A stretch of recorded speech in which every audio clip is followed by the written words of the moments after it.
Billy Harvey. Hey there, this is Rob Ruckus. Hey, it's Tony from Fastball. Hey, it's Ben McKelvey. Hey guys, it's Matt here from the White Lakes. What's up, everybody? Jacob from the Big News. Hey guys, it's Nick Collins here from The Effect and Better Strangers. Check me out at Almost Famous Magazine. Buzzing film our clips to be dropping on Almost Famous Magazine. Check out Almost Famous Magazine. You can find more clips from my interview with Almost Famous Magazine. 3, 2, 1, 0, and liftoff.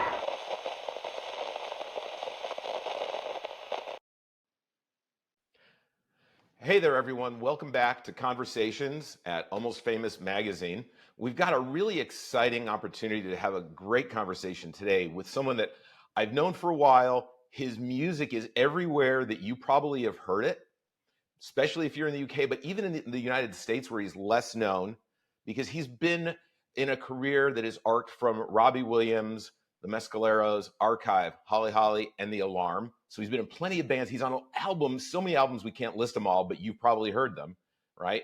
But then to prove contrary point that drummers can't read or write, he published his own book called Clang, because we all know drummers, you know, that communication skill, it goes with a clang. Got the book, and you know, he's turned that into a podcast.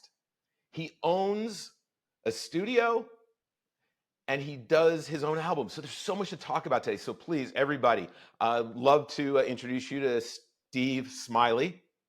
Barnard. Good afternoon, good evening, actually. It's evening here in the UK. How are you, all right?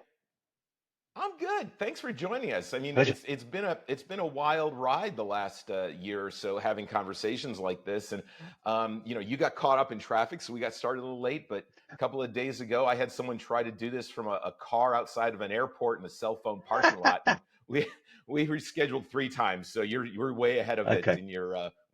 I'm quite settled. It's a Friday evening. My wife and daughter are in Florida, so I've got the house to myself, just me and the dog. So cheers, everybody.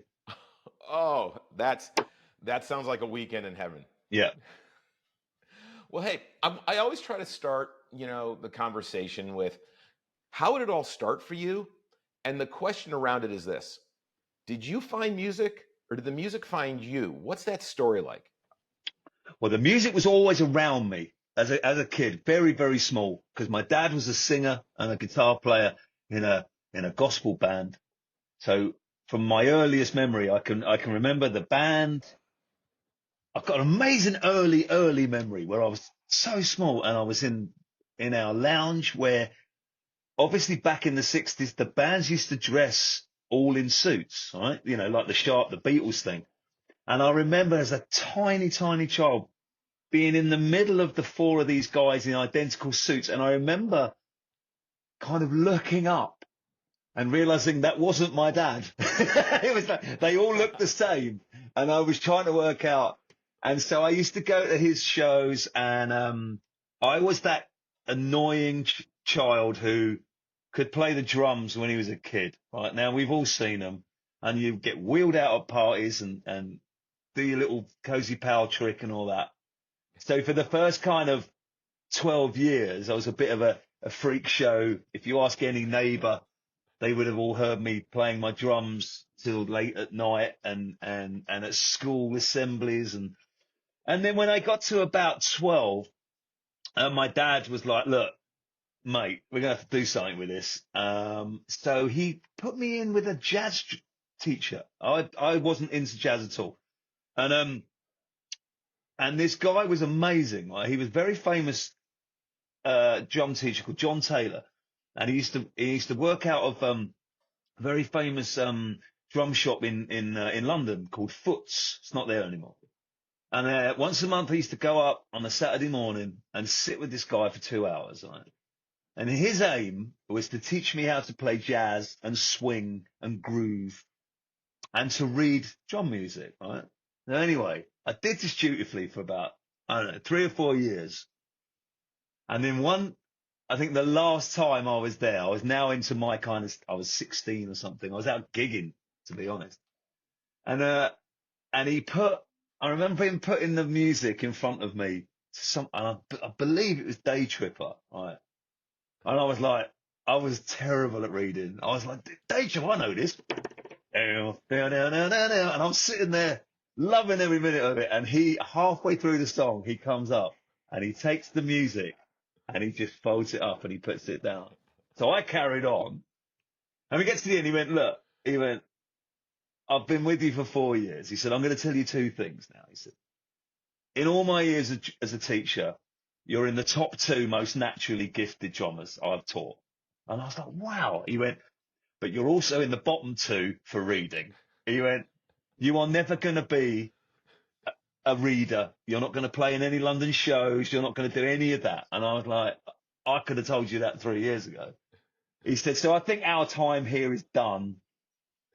And off into the merry world I went, and kind of, and then I started balancing kind of day jobs with playing at night. I was kind of one of these, I got into covers bands quite early, so I was really lucky. So, I'd be, I don't know, driving a van in the day and then going to play in a bar at night. And this crazy world was like kind of, I never slept. I can imagine. And so till kind of my early 20s, that was the deal, man. And then things kind of went in a different direction. So what was your first real paying gig when you're like, I've arrived? What was that experience like for you? Well, it was the one where I've still got a really close friend of mine, a guy called Simon, right, who's been my pal for years. Now, I went to play with this. I got a call to play with this band on a Friday evening, and the guy used to be in Mungo Jerry. Do you remember Mungo Jerry? Yeah. In the summertime? Anyway, a guy called Paul King, wonderful man. And he said, "Oh, I've been given your name by so and so and so and so. Would you come and play with my band on a Friday night?" I said, "Yeah, that'd be great." He said, "Well, we're playing tomorrow night. Why don't you come and check it out and have a watch, and then you'll get a feel for it." So anyway, I go, and there's this guy playing drums, this guy I'd never met before. And he was really cool. He had a most amazing drum kit. I just sat there going, wow, this is brilliant. And anyway, so I went up and introduced myself, and he was the sweetest guy. And I said, "Oh, so how often do you do this?" Now, bear in mind, I wasn't really doing it at the time. And he said, "Oh, 7 nights a week." I was like, he said, "I'm in about 10 different bands, man." I was like, wow. Anyway, we exchanged numbers and stuff. And then, I did the gig on a Friday. It went really well. The following week, I got another call from a guy saying, "Will you come and play with me?" And I said, "Yeah, that'd be great." Anyway, turn up. And this guy, Simon, is there. And I was like, "Dude, it's you." He said, "Well, what are you doing now?" I said, "Oh, I'm playing." He went, "Well, so am I." And this guy says, "Yeah, I thought the idea of having a double drummer thing was a great idea." I was like, wow. So we looked at each other and we went, "Well, this could be fun." And I said, and I always remember it clearly. The first song we did was Honky Tonk Woman, right? And I looked at Simon and I went, "Look, Si, I've seen you play, right? You do the flashy stuff. I'll just do the straight bit." He went, "All right, okay." And I think I just played the beat and he started, doing all this, and we did we had this amazing night together. We only ever did it once with this double drummer thing. And then we sat down and we had a beer and he said to me, "Look, I'm going off to university to become a teacher. Do you want all my gigs?" And I went, "What?" He went, "Well, I've just played with you for 2 hours." He said, "You're perfect." So I basically inherited 10 bands in one night. So the next day I quit my job and I basically went out and played every night for a couple of years until it went into slightly another avenue of a better known band. But yeah, so there you go. It took me to about my kind of early 20s.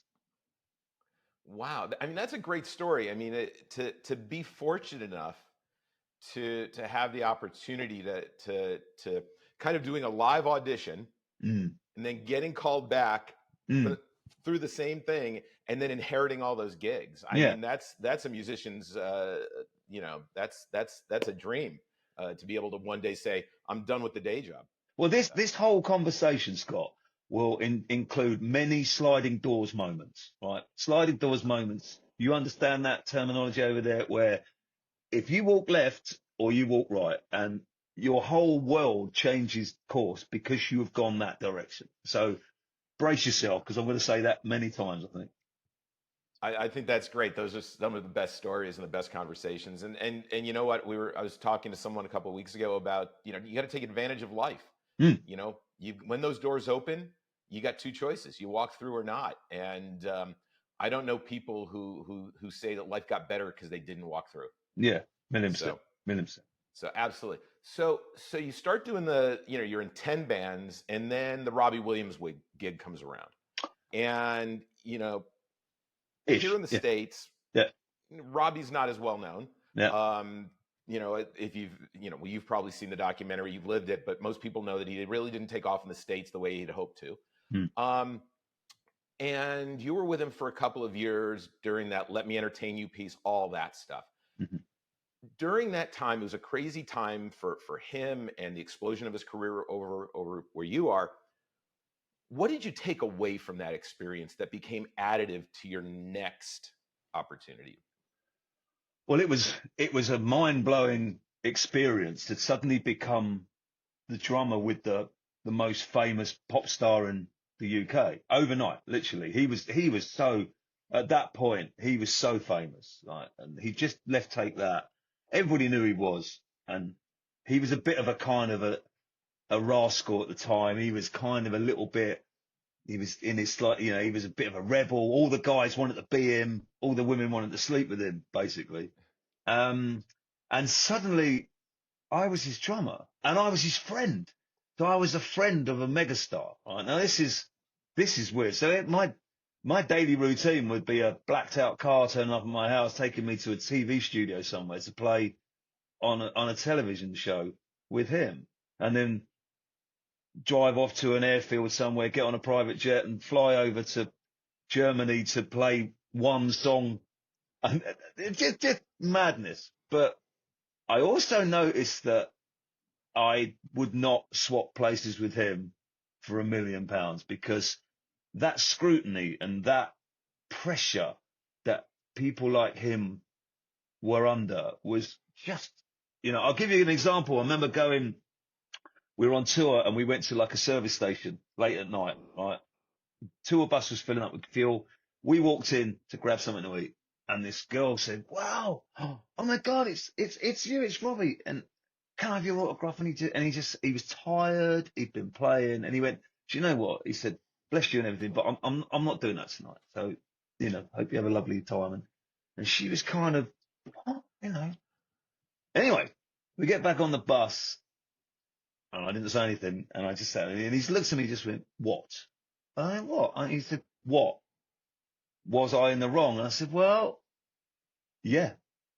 And he went, "Well, why?" He said, "You have a day off." I said, "Yes, but mate," I said, "that was that girl's one chance in her life to meet that person she admired. One chance." I said, "And you didn't reciprocate." I said, "You can't do that again, because that reputation will fly around." And I said, "You're a good guy, Rob, and you've got a big heart. So I'm afraid that your life is going to be doing that when sometimes you don't want to do it." And he was like, "Mm." And then the next morning he came up to me, he went, "Do you know what?" He went, "You're right. And I've never heard of a story again that he said no in any way. So I'd like to think that I was the leader of that particular, part of his life. Well, I mean, absolutely great advice. I mean, that's the thing. And now more than ever, if you fast forwarded from then to now, right?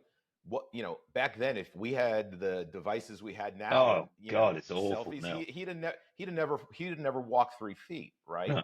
No. But now in today's music industry, where it's harder to collect an audience, he's very fortunate. He has a huge one. He's been with them forever. They're very dedicated and loyal. Imagine, had he had that experience now while trying to build an audience, and the immediacy of the negative PR, right? And he suffered enough. Oh, it would have honestly, it would have killed his career. It would, and he didn't mean it in a bad way. And he genuinely, like, it was a moment that I would like to think perhaps, made him sit up and think about it. As you say, now you can kill a career in 5 seconds flat. I've even seen it recently with the nicest guy I've ever met, Dave Grohl, Clang. Right? I saw him. There's a video circulating of him when a guy goes, "Hey Dave, how about a photo?" And he goes, "Do you know what? I'm not, no." Or they ask for an autograph, and he gives them a perfectly reasonable reason why not. But this guy's going, "Oh man, he's an arsehole because he said no," and all that. And you don't hear many negative things about Dave, but like even he copped it, you know. Yeah, I mean, it's, I think sometimes people forget that everyone's a human being, and we all have good days and bad days. But when you are elevated in their perception, like those guys you saw on the stage when you were young, they take on a different persona, and your set of expectations aren't that they're just a human who puts their pants on the same way you do. It's this other status in the ether, and a lot of disappointment comes when you, as a fan, someone who supports them, doesn't have the experience that you hoped you would have. Yeah, of course, and a lot of it's perception. You know, if it's the same with normal guys like you and I. If someone says to me, you know, Scott, and I go, yeah, I know Scott, it's great, right? That's met you a handful of times. We've always got on really well, and you go, yeah, Smiley, man. Whenever he's in town, we hook up. But if I'd been like kind of rude to you or offish with you, it wouldn't take much for you to go, "Oh God, that guy is so rude," and that's all it takes, you know. So I think it's just like human nature. You're either that guy or you're not as well, you know. Most people are decent people, but as you say, everybody does have a bad day, so be careful, you know. Yeah. I mean, it's, it's all in how you present yourself. Yeah. Especially when everyone can see everything you do these days. Well, yeah. So, you had the Robbie Williams experience. It obviously had an impact on you. And then the Mescaleros come along. How did that happen? I mean, let's go from one end of the spectrum to the other. That's crazy, man. Because I still think that's possibly one of the weirdest leaps from one to another, from the British pop boy band singer to the king of punk, you know. But it was as simple as the fact that two of the guys in the Mescaleros had been in Robbie's band for a couple of weeks, just doing some promo. And I think it was one of those, the drummer who was doing the Mescaleros decided that he was going to go and play for Marianne Faithfull, right? So they were like, well, we need a new drummer. And I've seen it before. It is as simple as, well, any ideas around the room? And a couple of people put their hand in the air and go, well, I'll tell you. And I think they just said, well, we've just been with Smiley. And Joe was like, get him down, you know. And then I just got a call to go down. And as I was pulling in the studio, he was walking towards me. I always remember it. And I wound down the window. I went, oh, and he went, you must be the boy. I went, yeah. He went, I'm just going to get a paper. I'll see you in a sec. And then I went in and I saw a couple of the guys, and then he just came in, and he was infectious, man. He was just so intelligent and well read, but edgy and funny, but he was the governor. And I always remember whenever we went and played anywhere like festivals and stuff, he was the one that everybody wanted to see. If in our dressing room it was, Smiley, go and see us at the door, you know. Oh, it's Debbie Harry. Tell her I'm just coming, you know. Oh, it's Anthony Kiedis, you know. Oh, tell her to come in, you know. Never endings. Like, they all wanted a piece of Joe, man. He was the dude. He was the absolute, you know. And he was lovely. He was, you know, I spent a good few years with him, and, I learned a lot. He's a dude.